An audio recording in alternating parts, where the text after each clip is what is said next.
Hello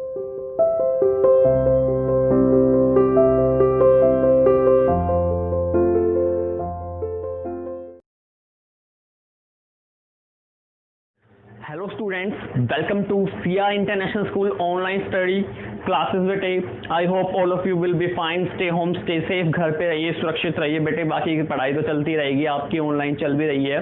तो बेटे in the last video we have started the concept of money. Money lesson हमने शुरू किया था। मनी मैंने आपको बताया था क्या होती है, ठीक है, anything which is commonly accepted as a medium of exchange. तो बेटे कोई भी ऐसी चीज जिसे कॉमनली एक्सेप्ट किया जाए as a medium of exchange is known as money, तो उसे हम मनी कहते थे। ठीक है, हमने बार्टर सिस्टम के बारे में बात की थी, जहां गुड्स के बदले गुड्स एक्सचेंज होते थे बेटे, और जिसकी बहुत कमियां थी, जिसके कारण मनी का इंट्रोडक्शन, मनी को इवेल्युएट करना पड़ा बेटे।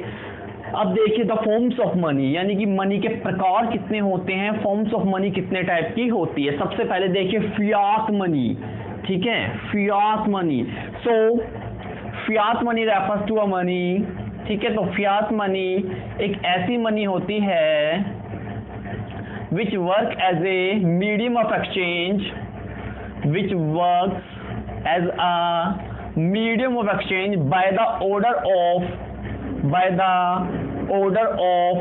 authority और गवर्नमेंट। ठीक है बेटे, तो एक ऐसी मनी जो गवर्नमेंट के ऑर्डर के द्वारा, गवर्नमेंट की अथॉरिटी के द्वारा मनी के रूप में काम करते बेटे, ऐसी मनी को हम फियाट मनी कहते हैं। ठीक है, तो देखिए fiat money refers to money which is issued by the order और the authority of the government. तो बेटे ये गवर्नमेंट की अथॉरिटी से इशू की जाती है, ठीक है, उसे हम फियाट मनी कहते हैं। जैसे गवर्नमेंट ने बेटे नोट्स इशू करती है, रुपए इशू करती है, तो ये क्या रहती है, मनी रहती है। अगर गवर्नमेंट इससे अपना लीगल टेंडर छीन ले बेटे, या अथॉरिटी छीन ले, तो वो केवल एक पीस ऑफ पेपर बन के रह जाएगा।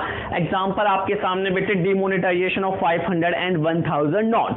देखिए 500 और 1000 के नोट्स उस समय रुपए का काम करते थे, लेकिन जैसे ही गवर्नमेंट ने उसे लीगल टेंडर छीना बेटे, अथॉरिटी छीन ली, वैसे वो केवल एक पेपर, एक कागज का टुकड़ा बनकर रह गए बेटे। तो ऐसी मनी को हम फियाट मनी कहते हैं, which works as a medium of exchange by the order और the authority of the government. आज के समय इंडिया में जितने भी बेटे रुपए या नोट्स इशूड हैं, वो सारी फियाट मनी कहलाएगी। 2000 का नोट, 500 का नोट, 200 का नोट, 100 का note, all are fiat money. Done बेटे। आगे आइए, फिड्यूशरी मनी क्या होती है बेटे, फिड्यूशरी मनी। ठीक है, so fiduciary money again refers to a money, ठीक है, it refers to a money which works as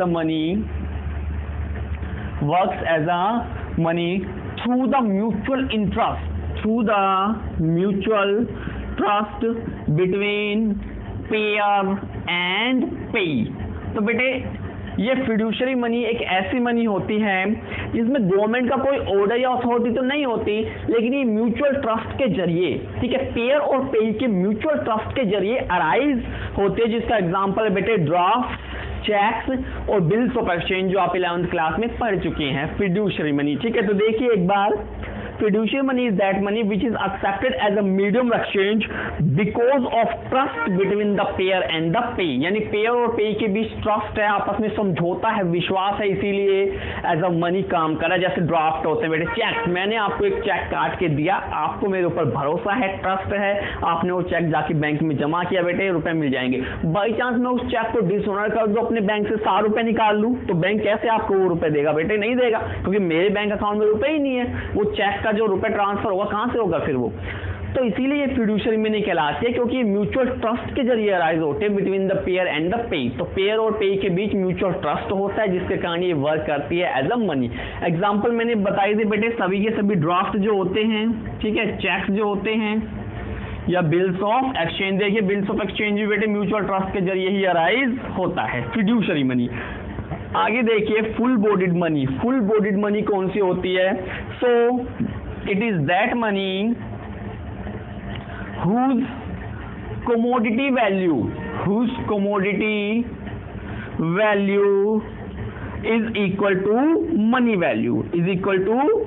value, तो बेटे एक ऐसी मनी जिसकी commodity value मनी वैल्यू के इक्वल होती है, जिसकी commodity value बेटे किसके इक्वल होती है? मनी वैल्यू के इक्वल होती है। तो उसे हम क्या कहते हैं? बेसिकली उसे हम कहते हैं कौन सी money? Full bodied money. So it is that money which is commonly accepted as a medium exchange and whose commodity value is equal to money value. जैसे बेटे सिल्वर और गोल्ड के जो कॉइन होते हैं, ठीक है, पहले जमाने में जो कॉइन इशू होते थे सिल्वर एंड गोल्ड के, तो उसकी जो कमोडिटी वैल्यू होती थी, यानी जितने रुपए की सिल्वर, ठीक है, मान लीजिए 5 रुपए की सिल्वर मैंने उठाई, उस 5 रुपए की सिल्वर को मैंने 5 रुपए का सिक्का बना दिया बेटे, तो उसे चाहे आप सिल्वर के रूप में प्रयोग कर लो या मनी के रूप में प्रयोग कर लो, दोनों की वैल्यू इक्वल पाएगी, ठीक है, इस तरह से। इसी तरह मैंने बेटे एक गोल्ड कॉइन होता था, गोल्ड मैंने थोड़ा सा उठाया और उससे 1 रुपए का सिक्का बना दिया, अगर उस गोल्ड को मैं रुपए के रूप में ना यूज करके गोल्ड के रूप में, सोने के रूप में बेचने जाऊं तो भी वो 1 रुपया ही मिलेगा।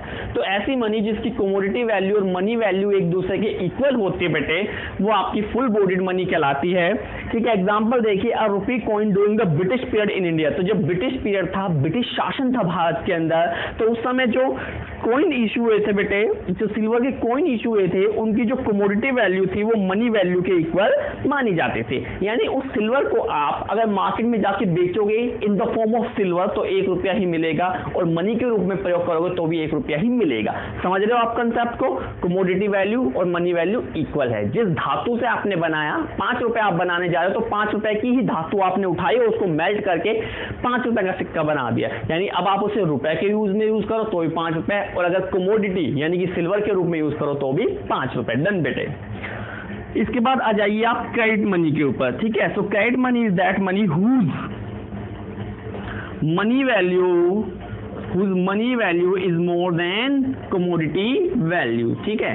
तो बेटे क्रेडिट मनी एक ऐसी मनी होती है जिसकी जो मनी वैल्यू होती है, ठीक है, कमोडिटी वैल्यू से ज्यादा होती है। 2000 का नोट बेटे, मनी वैल्यू 2000, मनी वैल्यू कितने? 2000, commodity value it's just a piece of paper, it's just a piece of paper, 1 रुपए का भी नहीं बिकेगा शायद वो। या फिर जो 5 रुपए का सिक्का आ रहा है बेटे, लोहे का होता है शायद वो, ठीक है, मनी के रूप में बेचोगे तो 5 रुपए, लेकिन अगर लोहे के उसे तोड़ फोड़ के, ठीक है, कस के धातु में आपने बना दिया, लोहा बन गया बेटे वो, तो 5 रुपए का सिक्का था वो, अब जाएगा कितने में? शायद 1 रुपए में भी नहीं जाएगा। तो वो होती है आपकी कौन सी मनी? क्रेडिट मनी, जिसकी money value are much more than the commodity value. So credit money is that money whose money value is more than commodity value बेटे। एग्जाम्पल है, what is the market value of the metal that 1 rupee made in India, यानी India में जो 1 रुपए का सिक्का बेटे, money value उसकी 1 रुपया, लेकिन कमोडिटी वैल्यू शायद बहुत कम आपकी देखने को मिलेगी। वो 500 और 1000 के नोट देखिए बेटे, मनी के रूप में काम कर रहे थे तब उनकी वैल्यू 500 और 1000 थी, और आज जब वो कागज के टुकड़े बन चुके हैं तो कोई 1 रुपए में भी वो 1000 का नोट आपसे नहीं लेने वाला। क्रेडिट मनी बेटे, जिसकी मनी वैल्यू कमोडिटी वैल्यू से ज्यादा होती है। बेटे देखिए, अब नया कंसेप्ट है आपके पास, सप्लाई ऑफ मनी, ठीक है, द सप्लाई ऑफ मनी। तो सबसे पहले तो supply of money is a stock concept, it is a stock concept. ये स्टॉक कंसेप्ट होता है बेटे। देखिए 2 कंसेप्ट होते हैं, स्टॉक और फ्लो, ठीक है, किसी को ध्यान हो तो 2 कंसेप्ट होते हैं बेटे, स्टॉक और फ्लो। तो स्टॉक हमेशा बेटे टाइम डायमेंशनल होता है, ये एट 1 पॉइंट ऑफ टाइम पर मेजर किया जाता है, एट 1 पॉइंट ऑफ टाइम। और ये कैसे मेजर किया जाता है? During the period of time बेटे, during the period of time, ठीक है, पीरियड ऑफ टाइम ऐसे मेजर किया जाता है। तो स्टॉक हमेशा टाइम डायमेंशनल होता है बेटे, ठीक है, 1 पॉइंट ऑफ टाइम पर मेजर किया जाता है, जबकि इसके लिए आपको ड्यूरेशन चाहिए, जैसे 1 मंथ बेटे, या 1 ईयर, या 1 वीक, ठीक है। तो इस तरह से ये टाइम डायमेंशनल नहीं होता बेटे, यहाँ टाइम की वैल्यू होती है। तो stock is measure at 1 point of time, ठीक है, और फ्लो आपका during the period of time measure किया जाता है। तो बेटे सप्लाई ऑफ मनी आपकी क्या होगी? स्टॉक कंसेप्ट होगा, ये हमेशा 1 पॉइंट ऑफ टाइम पर मेजर की जाएगी। जैसे कि 1 जनवरी 2020 टोटल मनी सप्लाई कितने इंडिया के अंदर? मान लीजिए 10 मिलियन US$, ठीक है, इस तरह से। तो ये हमेशा स्टॉक कंसेप्ट है, 1 पॉइंट ऑफ टाइम पर मेजर की जाती है। अब देखिए सप्लाई ऑफ मनी की डेफिनेशन क्या होती है बेटे, it refers to total stock of money. ध्यान दीजिएगा डेफिनेशन को, it refers to total stock of money, total stock of money held by, total stock of money held by general public, ठीक है, general public of a country, at 1 point of time, at 1 point of, आ गया ना 1 point of time. इसीलिए ये कौन सा concept है बेटे? स्टॉक कंसेप्ट है। तो supply of money is a stock concept, ठीक है। It refers to total stock of money held by general public. Important बेटे कंक्लूजन आ रहा है, जनरल पब्लिक, यानी कि पब्लिक के पास जो पैसा है वो मनी सप्लाई का पार्ट है बेटे। देश की गवर्नमेंट, कमर्शियल बैंक या आरबीआई के पास जो पैसा है that is not a part of money supply at all. तो बेटे ध्यान रखिएगा, it refers to total stock of money held by the general public of a country at one point of time. तो बेटे एक समय में जब देश के सभी लोगों के पास जो टोटल स्टॉक ऑफ मनी होता है वो आपका मनी सप्लाई कहलाता है। अब इसमें देखिए, supply of money does not include, supply of money does not include. तो बेटे इसमें कौन सा रुपया नहीं आता जो मैंने अभी भी बताया, money held by government, money held by government. तो बेटे गवर्नमेंट के पास जो मनी है वो मनी सप्लाई का पार्ट नहीं होती। सेकंड है money held by commercial bank, money held by commercial bank. तो बेटे कमर्शियल बैंकों के पास जो मनी होते हैं that is not the part of money supply as well. Also the money held by RBI, the reserve bank of India, the central bank of India. तो बेटे इन तीनों लोगों के पास जो मनी होती है वो मनी सप्लाई का पार्ट नहीं होती, वो मनी सप्लाई का पार्ट नहीं होती। क्यों? रीजन है क्यों, because they are the supplier of money, ये मनी के सप्लायर हैं, they are the supplier of money.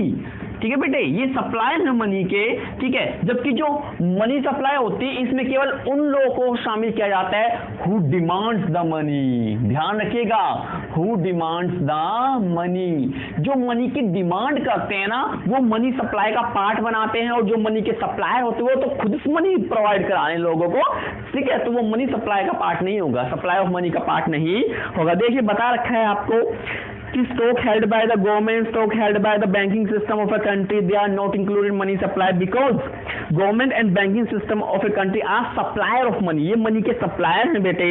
And the stock of money held by the supplier of money is stated as a part of money supply in the country, ठीक है। तो इसे हम कभी इसे मनी सप्लाई का part नहीं मान के चलेंगे, because they are the supply of money, they are the producers of money, इन्हें हम मनी के प्रोड्यूसर्स भी कहेंगे, ठीक है। मनी के ये कौन है बेटे, प्रोड्यूसर्स है मनी के, ठीक है। तो आपको ध्यान रखना है मनी सप्लाई क्या होती है, the total stock of money held by the general people of a country at a one point of time.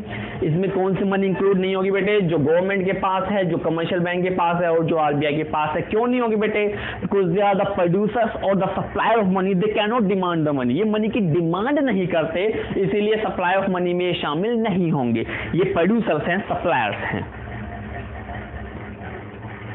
बेटे। देखिए मेजर्स ऑफ मनी सप्लाई, अब मनी सप्लाई को कैसे मापा जाता है इंडिया के अंदर, देखिए तो इंडिया के अंदर बेटे मनी सप्लाई को मापने के 4 मेजर्स होते हैं, M1, M2, M3 and M4। तो बेटे 4 अलग अलग मेजर होते हैं मनी सप्लाई को मापने के। लेकिन आपके लिए अच्छी बात यह है कि आपके सिलेबस में ओनली M1 को शामिल किया जाता है, M2, M3, M4 आपके सिलेबस में है ही नहीं।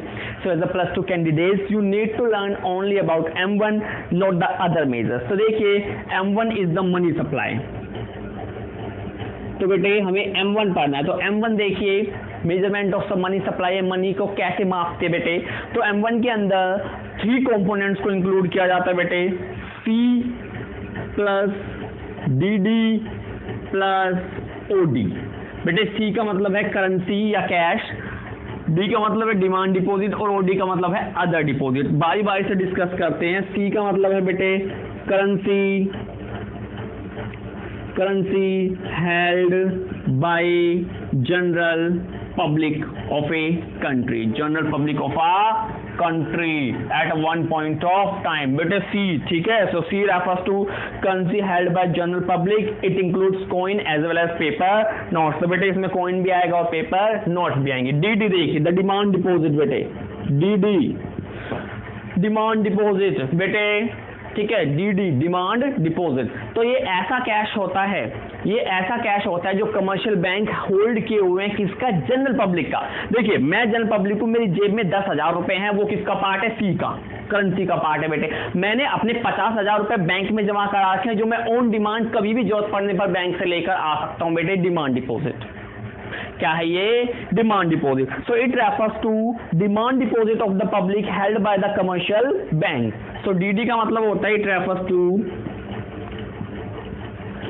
Demand deposit of public held by commercial bank. तो बेटे ये वो डिमांड डिपॉजिट है जो कमर्शियल बैंक होल्ड किए हुए और किसका है? जनरल पब्लिक का है.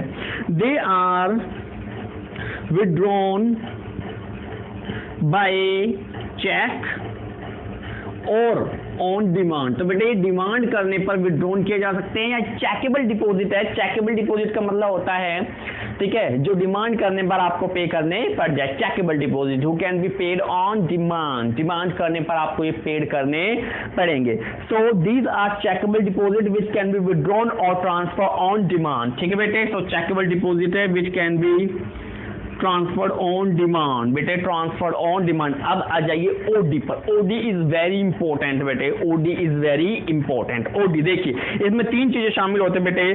Demand deposit with RBI. OD में देख लीजिए तीन चीजें शामिल होते बेटे. Demand deposit with RBI. ठीक है, आरबीआई के पास डिमांड डिपॉजिट रखा हुआ है, लेकिन किसने? By public financial institutions. किसने रखा हुआ है? Public financial institutions like NABARD, the National Bank for Agriculture and Rural Development, NABARD. तो बेटे ODM1 का पार्ट है. हम रिमेंबर पढ़ रहे हैं बेटे मेजरमेंट ऑफ मनी सप्लाई के. भारत के अंदर मनी सप्लाई कैसे मेजर की जाएगी बेटे? M1 है, इसके अंदर तीन चीजें आती हैं, C, DD और OD. Currency held by general public. DD demand deposit held by commercial bank of general public which can be paid on demand. ठीक है, जो डिमांड करने पर पे करने पड़ेंगे. और OD. तो OD के अंदर तीन चीजें आएगी. Demand deposit with RBI by public financial institution like NABARD. ठीक है, नाबार्ड. सेकंड है demand deposit with RBI bye foreign central bank and foreign government. ठीक है बेटे. तो demand deposit with RBI bye foreign central banks and foreign government.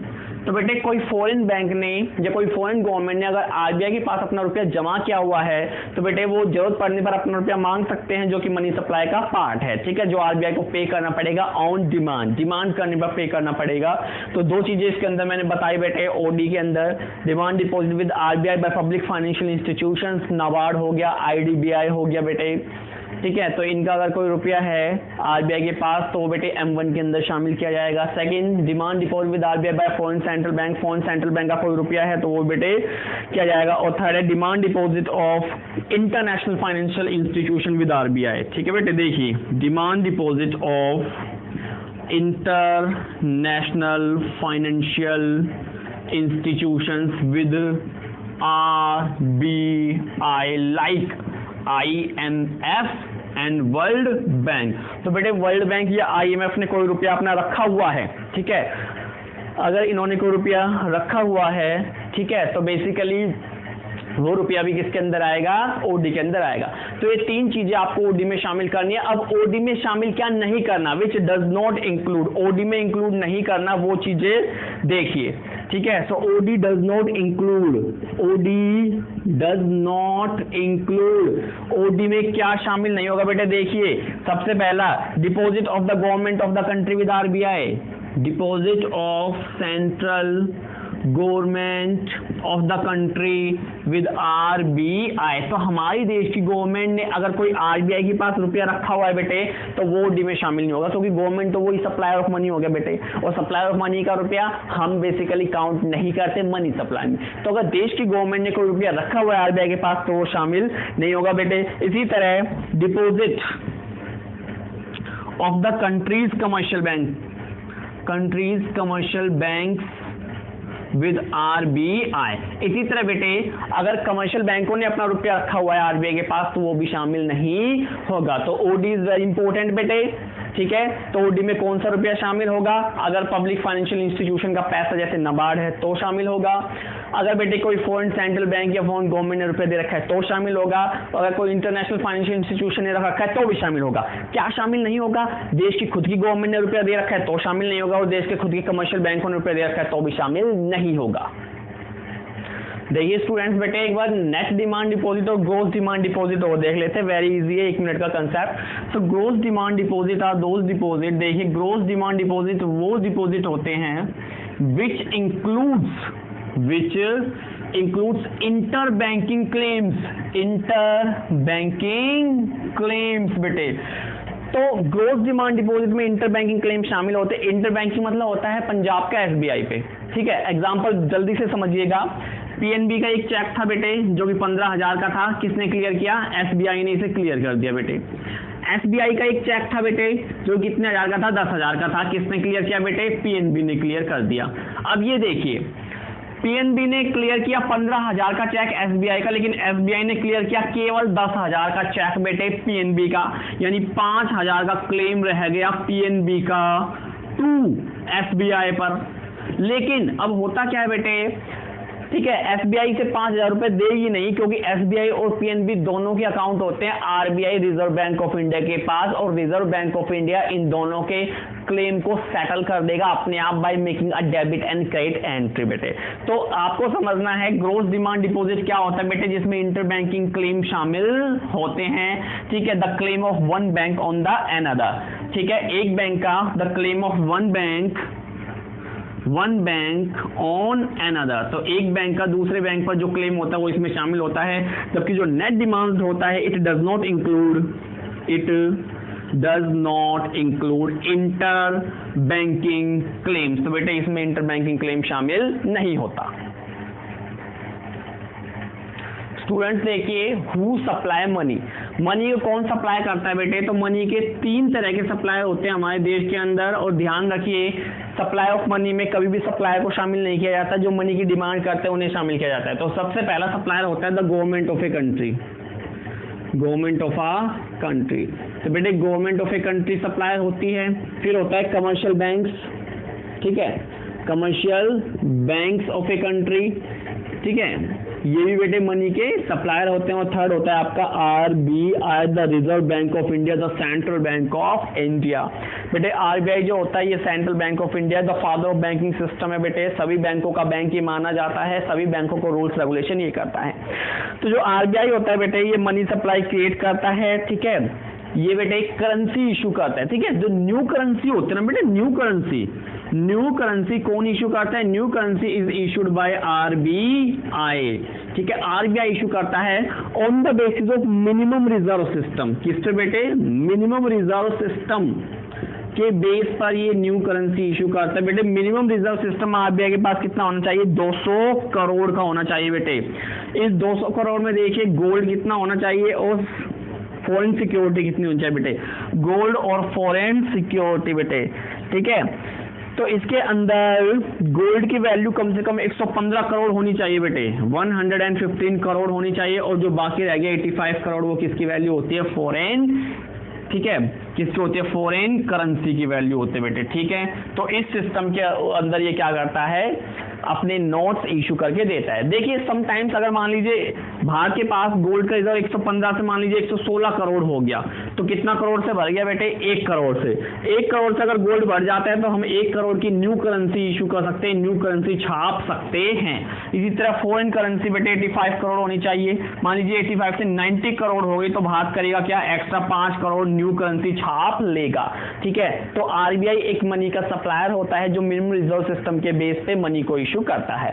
फिर है commercial bank of India बेटे, तो कमर्शियल बैंक नई करेंसी तो इशू नहीं करता, लेकिन आरबीआई के निर्देश के ऊपर ये मनी सप्लाई क्रिएट करता है। और थर्ड है बेटे गवर्नमेंट ऑफ ए कंट्री, तो गवर्नमेंट भी क्या करती है? मनी सप्लाई क्रिएट करती है, ठीक है बेटे। बेटे देखिए एक बार बैंक मनी और हाई पावर्ड मनी क्या होती है, एक बार ये भी देख लेते हैं बेटे। बस ये लास्ट कॉन्सेप्ट है इस लेसन का, इसके बाद that lesson will be finished, एक लेसन आपका कंप्लीट हो जाएगा, ठीक है। बैंक मनी क्या होती है? देखिए बेटे बैंक मनी रेफर्स टू, देखिए बेटे bank money refers to demand deposit held by commercial bank, demand deposit held by commercial bank of the general public, of the general public. तो बेटे जनरल पब्लिक का जो डिमांड डिपॉजिट होल्ड किए होता है commercial bank, उसे हम क्या कहते हैं, बैंक मनी। लोगों का पैसा बैंकों के पास है बेटे, लोग जब चाहेंगे तब ऑन डिमांड उसे विड्रॉन कर सकते हैं, उसे निकाल सकते हैं, तो इसे हम बैंक मनी कहते हैं बेटे।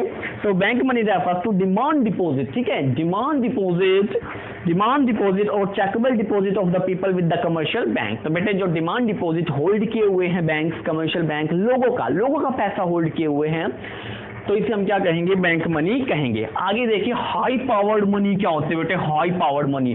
तो हाई पावर्ड मनी के अंदर बेटे it is a sum total of, the high powered money is the sum total of currency held by people.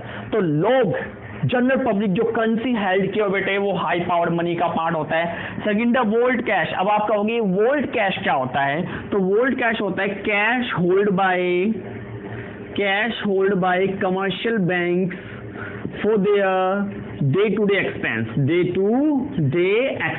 तो बेटे जिस तरह कंपनियों को वर्किंग कैपिटल के लिए कैश होल्ड रखना पड़ता है अपने डेली खर्चों को मीट करने के लिए, उसी तरह बेटे बैंकों को भी कैश होल्ड करके रखना पड़ता है अपनी डेली खर्चों को मीट करने के लिए। जनरल पब्लिक मांगने बैंकों के पास आगे, बैंक क्या देंगे बेटे, उन्हें कुछ नहीं दे पाएंगे, तो इसलिए बैंकों को कैश होल्ड करके रखना पड़ता है, और जो कैश वो होल्ड करके रखते हैं अपने डे टू डे एक्सपेंस पर, वो क्या कहलाता है, वोल्ट कैश। और थर्ड है बेटे cash reserve of the commercial bank with RBI. तो ये तीनों तरह की कंपोनेंट मिलाकर हाई पावर्ड मनी का निर्माण करते हैं बेटे, हाई पावर्ड मनी। तो हाई पावर्ड मनी में तीन component, currency held by the people, volt cash यानी कि जो कमर्शियल बैंक होल्ड करता है डे टू डे एक्सपेंस के लिए, और थर्ड है बेटे cash reserve of the commercial bank with the RBI. तो इन तीनों को मिलाकर हम हाई पावर्ड मनी या फिर बेस मनी भी कहते हैं बेटे, बेस मनी, ठीक है।